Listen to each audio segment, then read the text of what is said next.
Hello, beautiful, and welcome to Mom's Talk Sex podcast with me, Mor Yelvington, your host. I'm so honored that you're here today because I have the beautiful Erin here with me.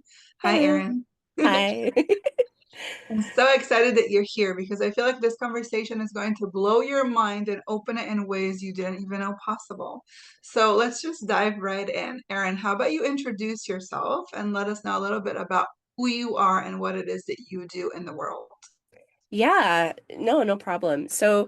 I'm Erin Anderson. You guys may have known me before as Erin Anderson, the trauma coach, because I've taught women how to heal from betrayal trauma, trauma in general, for, I want to say 12 years.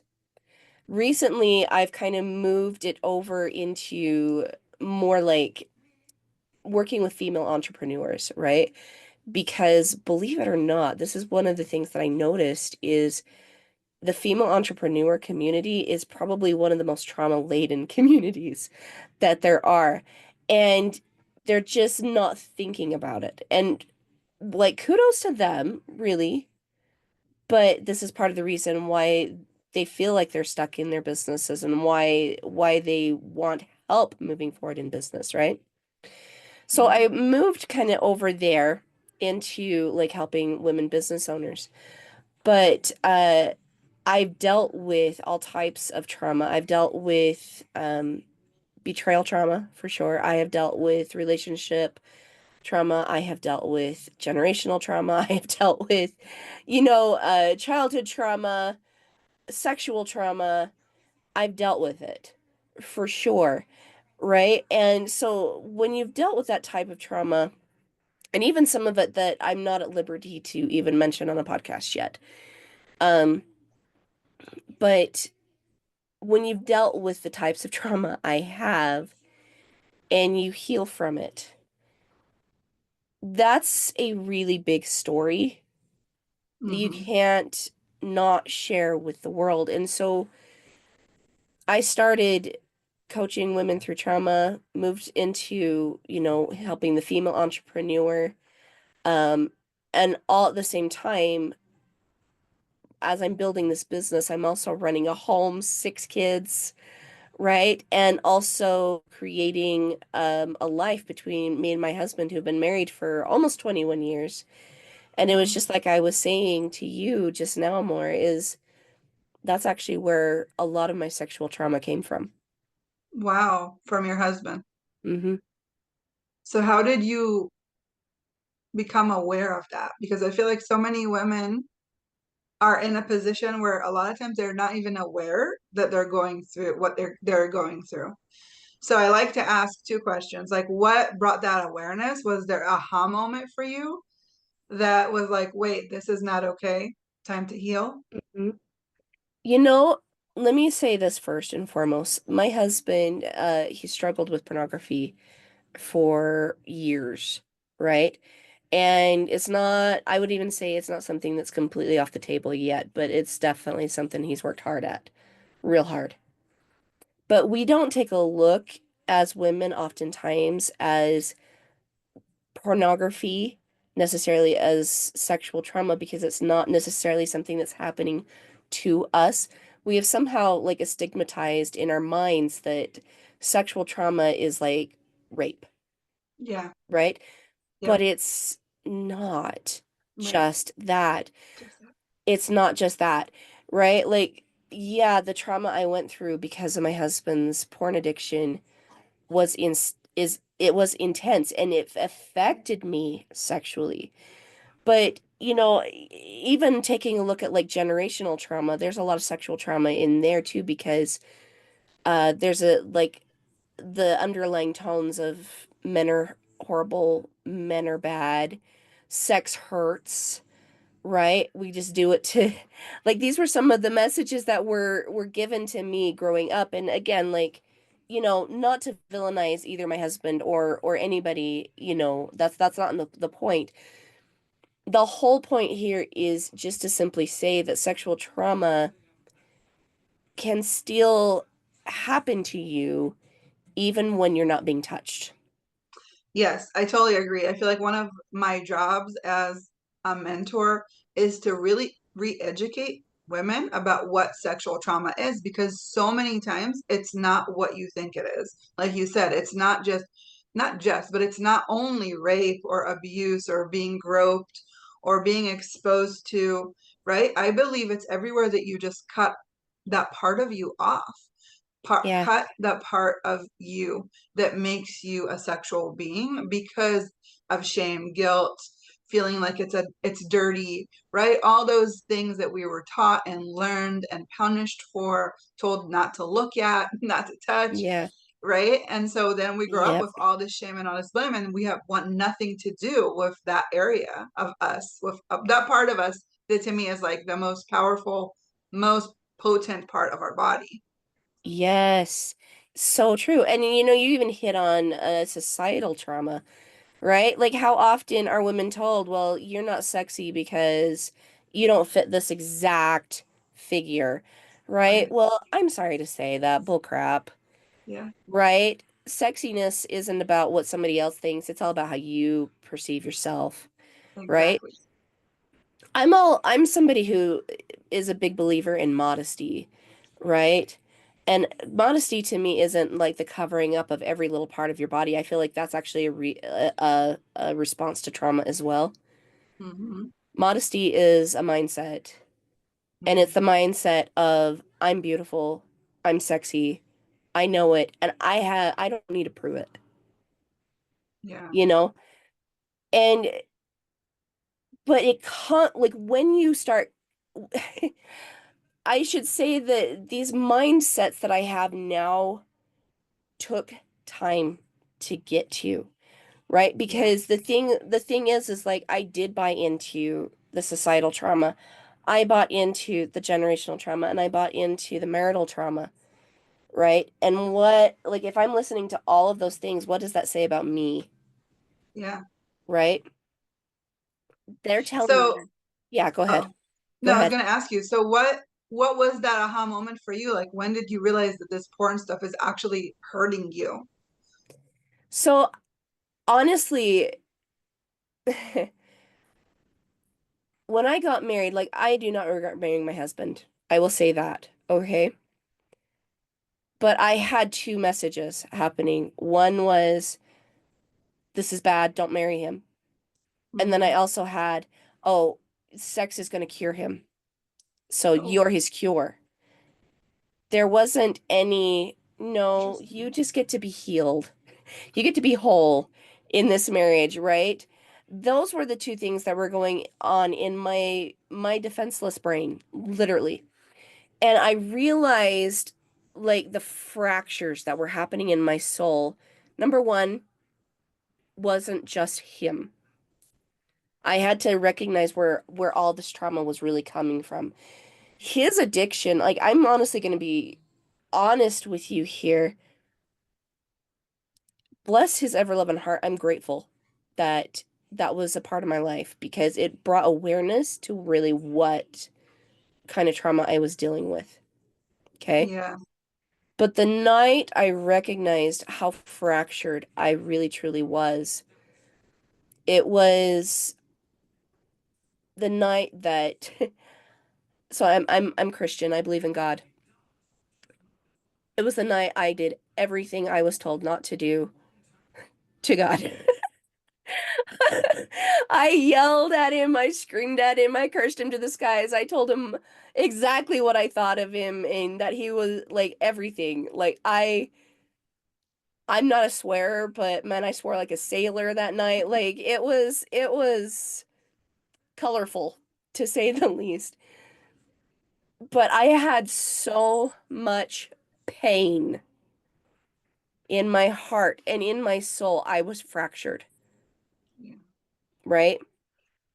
I had three little boys, I think at that time, and one of them was still in diapers. I couldn't even get out of bed to change his bum, right? I couldn't get out of bed to feed them. I couldn't function yeah, as a person. The pain was intense. And possibly like I've been through some stuff. Like guys, I've been in car crashes. I am a klutz, right? But that type of pain was the most intense pain I've ever felt in my life. And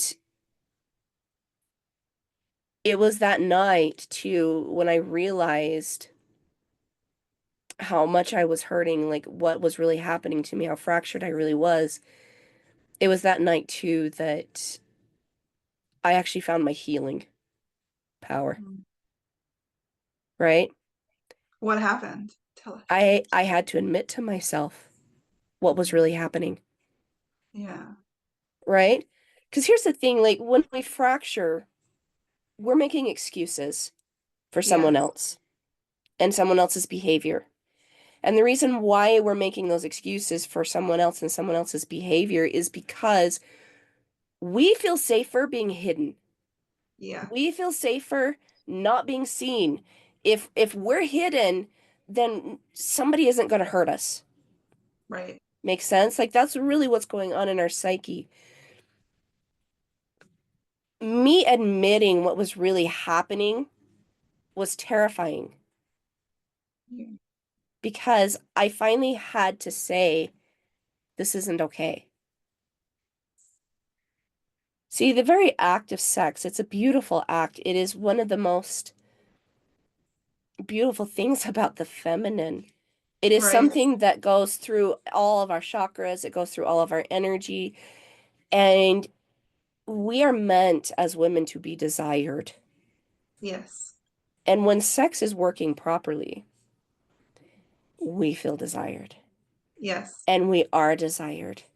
And we are being cherished. And we are being desired not for our body, but for our soul, our entity, who we are. That is what sex is there for, Yeah. right? Yes. 100%. What a beautiful thing. Yeah. It also is a beautiful dynamic between the masculine and the feminine, right? Where the feminine is able to relax into herself and the masculine gets to show up, Right. And you right? can receive, and You you're can open to receive. receiving. Yes. Yes. So feminine. It's so beautiful. And this is why it's such a beautiful, beautiful thing. Yeah. But when we're fractured, how much are we receiving? Exactly. It's the opposite. We block all receiving. Exactly. Exactly. And because we're in so much pain, we can't receive more pain. We Yeah. can't do more. We can't do more. Right. And so I will say like part of my journey was recognizing, and I know your listeners might not be Christian, and I fully acknowledge this, right? So when I talk about God, if you're not Christian, if you're not somebody who believes in God, then I would invite you instead to think about your highest form of love. Yeah. Because again, what is sex? It's also it's one of the highest forms of human love, Right. right? It's a very sacred, very worshipful experience for a reason. Yeah. But to me, it was finally, instead of like worrying about everything that was happening on the outside of me, it was doing something different. And the answer I got was to do God's will, Mm. right? Now, that might mean for somebody else to do the will of love, right? So, what I mean by that is, I'm not talking about like the human form of love. I'm talking about like what is out there in the universe that actually does cherish you, that does see you completely and want you, that understands every little fiber of your being, that understands how you tick, every like knows you so well that it knows how many hairs are in your on your head. I'm sorry, I don't even know myself that well. Right? I don't want to sit there and like pick through my hair and figure out how many are there. Not Right. interested in that, right? That's what love is.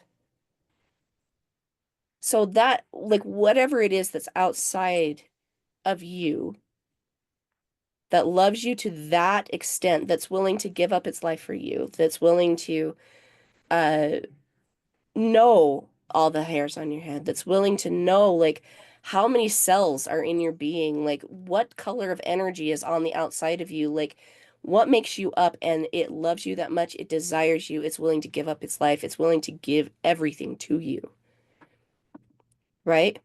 Yeah. What's out there? God. Because, right? God. To me, it's God. To me, it's God. But if there's somebody out there that doesn't know that, what is out there that's that big, right? Right. Because it's tapping into that creates the healing. Okay. I love how you are putting this. Yes, right? Hmm. Like I said, to me, it was God. Yeah. But when I started understanding love to that extent, I realized, and I'm going to get emotional here. I'm so sorry, but No, it's I realized I had a connection bigger than the one that was going on inside of me. yeah. See, when we're a fractured person, when especially women, when we've got this sexual trauma, when we're fractured to that extent, we have to reach to something solid and that's way bigger than us. Yeah. Way bigger, right? Hmm. Because that's where when we start catching the actual vision of who we are. See, I never appreciated myself until I connected to that, Mm. I can see that. right? Yeah. I understood myself more. And Yeah. when you can understand yourself to that degree, you start to show up differently. Right. And what happens when you start to show up differently, your relationships have to change. That's what happened to the people that were bringing the sexual trauma to me because I shifted. I changed into the person I knew I could be. Yeah. I started setting very different boundaries. Um, like the sexual boundary is a very, very key boundary for women. Yeah. Very key. I agree. Um, my sexual boundary, honestly, is to voice, like one of them is to voice the truth. Of how you feel and what you want and how you want to be touched and what Yes. you accept and what you don't accept. Yes. Yes. Just Right? speaking out your truth. Speaking Definitely. the truth Hmm. because I'm somebody that deserves to be cherished, Yeah. right? And So how did so your husband like follow with that? How did he respond? at first, he was a little shell-shocked, right? I will tell you, I picked up his phone because that was one of the biggest ways that he was accessing pornography. And I had been trying to control it. Like the computers, the phone, like all of it coming into my house, I'd been trying. And I had been spending energy like you would spend money by putting it through the paper shredder. Like it was horrible trying to control that. Yeah. I I don't made see the how we can control that. There's no mm, way. no, it's not possible. You can't. No. It's not. It has to come from within. It does. And I will tell you, but what I did shook him. I handed him his phone and I said, "Do it. Go ahead. I give up control. I give up I am not going to be responsible for your consequences anymore. Yeah. If you're going to do the action, you're going to receive the consequence. I'm not going to try to do it anymore." Um, because I had realized as I started becoming more myself, like when I really reached into that love, when I started doing the will of the Lord, right? I realized that one of my biggest struggles was control. And the reason I was trying to control everything was because I was so afraid Yeah. of being hurt again. I was Of course. afraid of what I was being told, right? Yeah. Well, I wanted the truth, Yeah. not what was being proven to me. That's not always the truth, Right. right? It's Right. not. Because it doesn't matter if he doesn't look at the phone and he's fantasizing about it next to you in the bed. It's the same thing. It's the same thing. It's the same thing. Exactly. I can't control it. No, you can't control it. But if I trust love with myself, I can also trust love with him. Yeah. Because love will deal perfect justice and mercy. That's another thing about love that's amazing, right? Guess what Mm-hmm. happened? Oh man, I got out of the way of his consequences and they just hit him one at a time. Boom, boom, boom, boom, boom, boom, boom. And you start seeing all these things. I stepped into creating a business about healing trauma. I started supporting myself financially. I started doing these things, and my husband is over here like, what What's just happening? happened? Right? I started showing up for me. Yes.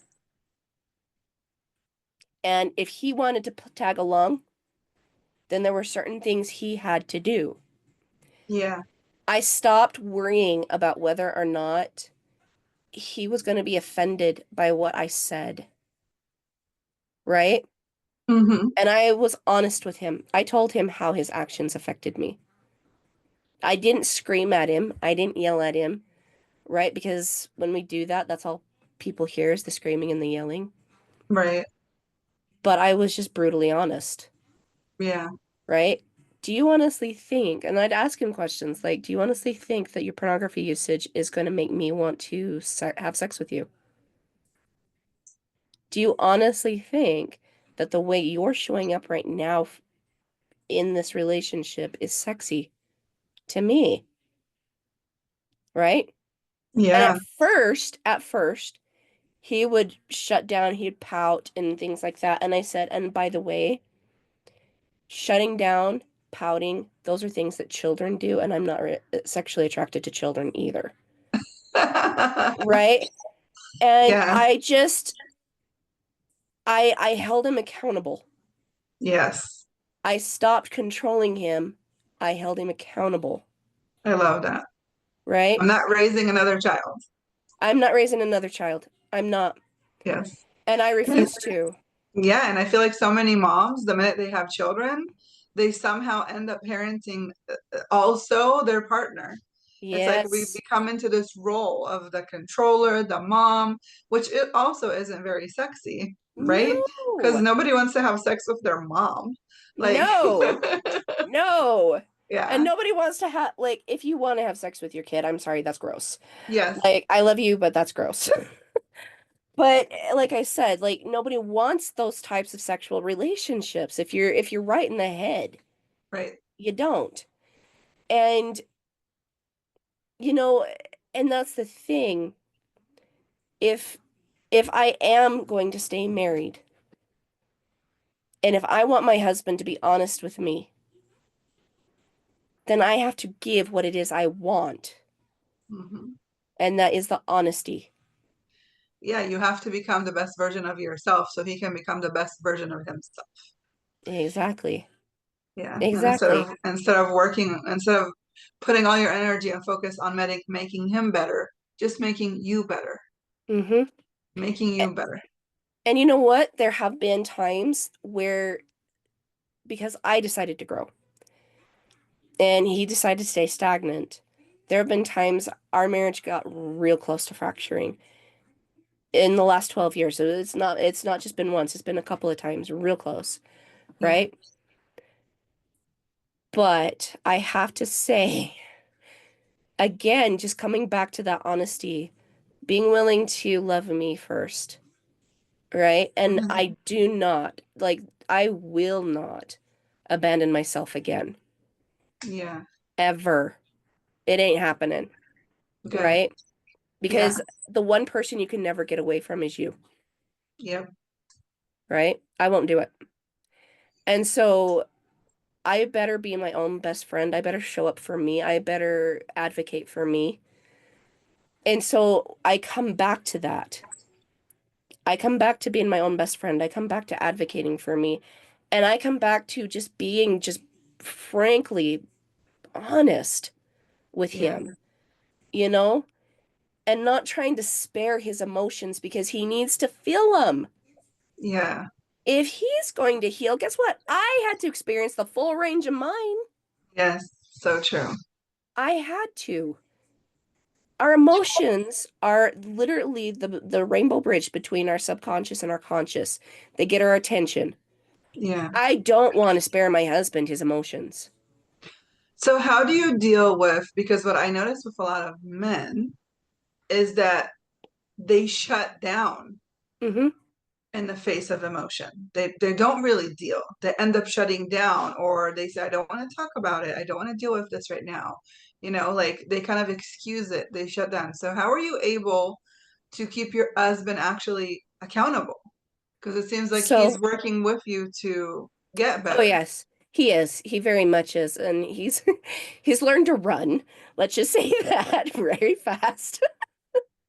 Yeah. But the thing is again, it comes back down to just being completely honest with him, because he would shut down, right? In the face of those emotions. Yeah. And I would point it out. Looks like you're shutting down. Looks like you're feeling something. What is it? What are you actually feeling? Again, like getting curious about his experience too, Yeah. right? It isn't about like sparing him what he's feeling. It's never been about that. Yeah. But I can in order for him to feel respected. Okay, because I can be totally brutally honest with him and he might say, "Well, this feels disrespectful." To Yeah. keep it respectful, I do want to be curious about his experience. Okay. I like it. Makes sense? So I ask him, what are you really feeling right now? Because this does two things. Number one, it helps me connect to him because I probably felt that. Yeah. And two, it brings it back to his experience, right? And if we stay there in his Yeah. experience, guess what happens? It builds trust. Right. It starts to build trust. Well, what do you think sex is built off of? Yeah. Good sex. Good sex, right? Good sex is built off of mutual Trust. trust and emotion, raw human emotion. Yeah. That w I'm not running away from it. You don't need to either. I love that. So powerful. Hmm. So, if our listeners want to find out more about you and what you do in the world and work with you, how can they find you? So I have my own podcast, right? And I do. It's called Bold Hearts, Big Moves. It's brand new. Yes, it's brand new. So I have Congratulations. that. Thank you. Thank you. I have I want to say 35 episodes on there right now. And we talk about the boundaries. We talk about the sexual boundary. This if you're willing to give me this recording, this also will be on there as well, right? Definitely. So we'll do that. But you can also find me on social media. Bold Hearts Big Moves, Erin Anderson, the Betrayal Trauma Coach. I'm on Facebook there. Instagram, Erin Anderson Official. And I also have a second podcast that I wrapped up probably, I want to say last summer, right? Called The Other Side of the Struggle, Healing from Betrayal Trauma. I And love so, it. yes, that podcast is still very well still going. I'm not adding new episodes because, like I said, I'm doing the Bold Hearts Big Moves, talking to female entrepreneurs, helping them through things like this, right? Yeah. Because the sexual energy is very important also to the money energy. All connected. Creating all Power, sex, connected. and money, right? Yes, it's very connected. It's very The connected. trifecta. But you can also listen to that podcast as well and learn about healing trauma and more about what we've talked about today. I love it. Well, thank you so much for being here. This conversation was so heart opening. Well, thank you. Really heart opening. Thank I you. really felt it. And I hope you guys did too. If you want to reach to Erin, I'm sure she can help you. And if you have any questions, just leave them in the comments. Thank you guys for listening, and I hope you tune in next week. Bye. Thanks, guys. Bye.